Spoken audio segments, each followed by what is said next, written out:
Good Sunday evening, team. I'm excited to get into the Christmas week, and I'm doing a very quick overview of our schedule for you guys, just a reminder of the holiday week hours. But ultimately, I want to jump into a review of the 12 days of Christmas workout as well. So if you're somebody who has never done that and that's not really in your forte, so to speak, please stay tuned to this video as we will be going through the details of what that workout looks like and how to execute it. But ultimately, let's start off with the schedule this week. You guys should be able to see that pretty normal day on Monday and Tuesday. Get in there, register for your classes right now for the whole week. If you know what your holiday week looks like and you know when you're coming, get in here and register yourself for all of this, especially on these 12 days of Christmas workouts. You can see that we already have 11 out of 25 registered for 6:30. 15 registered for the 8 a.m. and 9:30 registered for the 9:30. Now we are capping these at 25 because those of you that have done this workout know that this is a logistical crazy house on the 12 days of Christmas workout. And the way we've reprogrammed it is that actually made it a lot more streamlined. So there's going to be a lot more space and a lot less chaos. However, everyone needs a bar on the floor. Everyone needs space to do total bar and bar muscle up, and everyone needs wall ball space and wall walk space. So we do have to put a cap on these. Please get in there, register now if you haven't already to one of these three classes that we're going to do Christmas Eve morning. 6:30 is going to be with Jamie, 8 o'clock is going to be with Griffin, and the 9:30 is going to be with Christina. So excited to see them rock it out. So get in there, register yourself for that. The last thing on the Christmas week before we get into the workouts, just notice that on Friday, we don't have a 5:30 a.m. class, but we do have a pretty normal day following all the way through the 5:45 p.m. class hour. So otherwise, pretty normal day. And then we got a fun Saturday conditioning piece. I know we're all planning on eating way too many sweets and enjoying the holidays. So we're going to have a nice sweat session on Saturday. So excited to see you guys there. Okay, let's go through the days of the week then. Starting off with Monday's programming, we have a 5-minute AMRAP of overhead squats and bar muscle ups. We're going to rest 2 minutes and then we're going to do it again. Okay, so we're going to run 2 5-minute AMRAPs back for you. I hope you guys can see that okay. If not, I should be able to zoom in, make that bigger. There we go.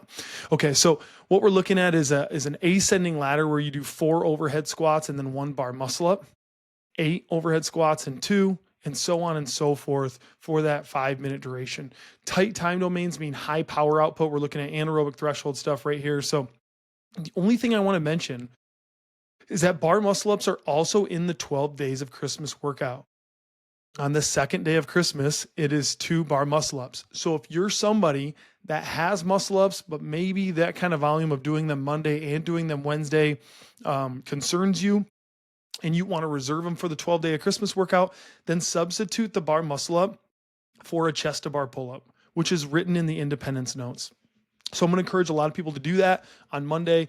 If they're worried about their bar muscle ups and how many they have, going with a chest to bar on Monday is going to be an awesome call. Okay. Otherwise, we're going to slam those out on Monday. Let's zoom out of here and let's bounce over to Tuesday, where we are going to do a 21-15-9 of hang power cleans at 135.95 and burpees over bar. When you're done with that, you'll rest 3 minutes. And then you'll reverse it and work it the other way out. We'll do a 9-15-21. Okay. Now, each one of these pieces, this 21-15-9 and this 9-15-21, has a 7-minute time cap associated with it. That's a pretty tight window. Now, you'll recall last week we did a 21-15-9 of snatches and burpees over the bar, and that came with a 9-minute window. Now, the difference is these are from the hang, not from the floor. So we're going to cycle them a lot quicker, not doing singles and picking it up off the floor every time, but instead just bringing it down to the hip and going again. So the key here for success is going to be to pick a weight that you can cycle big sets with. I would say try to do 3 sets of 7 on the 21, try to do 3 sets of 5 on the 15, and try to do 3 sets of 3 on the 9. I think that's a good goal to shoot for and would have you with a weight that gets you done in that 7-minute time cap. So that's a fun little piece on Tuesday. All right, let's get into what you came for, the 12 days of Christmas workout. And this one is worth rehearsing before you come so that you don't get lost in the sauce. Every year we see a handful of people mix it up, get it backwards, upside down, get lost where they're going. And so it's important that we go through this and that you have time to rehearse it in your head before you come in to minimize confusion. The way this workout goes is you will complete 1 wall walk. Then you will complete 2 bar muscle ups and then 1 wall walk. And then you will complete 3 thrusters, 2 bar muscle ups, and then 1 wall walk. You're reversing your way out every time, right? Now we go to 4 front squats, 3 thrusters, 2 bar muscle ups, and 1 wall walk. What ends up happening is that people go, oh, I'm going to do 1, and then I'm going to do 1, 2, and then I'm going to do 1, 2, 3. And it's like, that's not the order. It's 1, 2, 1, 3, 2, 1, 4, 3, 2, 1, 5, 4, 3, 2, 1, 6, 5, 4, 3, 2, 1, 7, 6, 5, 4, 3, 2, 1. Everything works back to that 1 wall walk. Okay. It gets a little confusing in this first or second day when you're like quickly transitioning back and from to the wall. But if you can get through to the third day in the correct order, safe to say that you've got it figured out, and then it's home stretch from there. Now, a handful of us did this workout already and tested it out.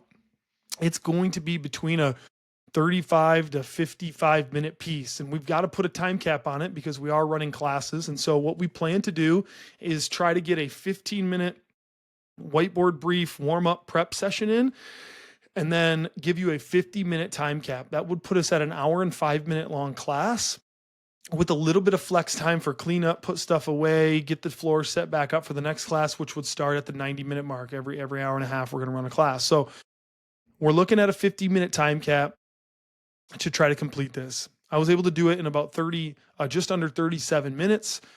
We also saw times in the 45 and 52 minute range. So be prepared for this one to slow you down and keep you there for a while, as the 12 days of Christmas workout traditionally does. I will tell you from having done it that this gauntlet of barbell work of the 5 cleans and 4 front squats and 3 thrusters is really the worst part of this workout. It's especially as you get into the 7th, 8th, 9th, 10th day, you're working your way back through you're kind of on cruise control a little bit. And then you get into those power cleans to front squats to thrusters. And that's really the grind. I chose to go 5 singles on the front, the power cleans. I think you guys should just nice and smooth, drop the bar every time. I would do 4 power cleans and then take a nice big breath until I was ready to do my 5th power clean, because once I brought it up, I wanted to keep it at my chest and go right into my front squats. So I wanted to rest until I was ready for that 5th power clean, until I knew I could do 4 front squats following it. In my head, I wanted to keep the bar there and go right into thrusters, but I never did that a single round. I would do my squats and drop it and then pick it up and do my thrusters again. It just wasn't worth spiking the heart rate that much. We have a lot of scaling options for this workout as well. So we'll scroll down a little bit and look at the scaling options. For the wall walk, obviously you can go to a modified wall walk, or if that's too much to kind of bring yourself up on the wall, you can stay on the floor and do an inchworm and add a push-up at the bottom every time. For the bar muscle up, you can substitute that with a jumping bar muscle up. A lot of people will be doing those. You can also work in a chest to bar pull-up there, or a jumping chest to bar pull-up for the bar muscle up day. Thrusters, pick a weight that feels good. Ideally, we have 1 bar weight for this whole workout. That's how it's intended. So find a weight that you can move thrusters and front squats and power cleans on, and let that be your weight for the barbell complex. For the burpee, you can just choose to go with a step over. All the burpees are going to be lateral, meaning parallel to the bar, and that's going to save space on the floor. For the pull-ups on day 7, you can go with a jumping pull-up with a small box, or you can add a banded pull-up. If you're going to be someone who has a band attached to the rig, try to pair up with somebody else who's also going banded. That will just save space available on the rig. For the toes to bar, we can make that a knee to chest if you feel comfortable hanging from the bar. And if you don't, we can lay on the ground and go with V-ups instead there. Again, deadlift is the same weight that we plan to do the power clean, the front squat and thruster at. So all of that is the same barbell weight for this workout. Wall balls, pick a ball light enough that you can squat and throw it. 11 calories on the air bike. Thank goodness we only have to do that twice. We have to do it once on the 11th day and then work our way back out. And then we have to do it again on the 12th day as we work our way back out. And then last would be those 12 strict handstand push-ups. That's tough. Scaling that obviously down to kipping handstand, but we can also pull a box out and go box handstand if you'd like that option, or grab a set of dumbbells, sit on the bottoms, and do seated Z press. So what we're going to see here from a logistical standpoint for this workout is that, I zoom back out here, every athlete is going to have their own barbell. You need your own barbell. You're touching the barbell so many times. So every athlete needs their own barbell on the floor, and we should have plenty of floor space to be able to do that.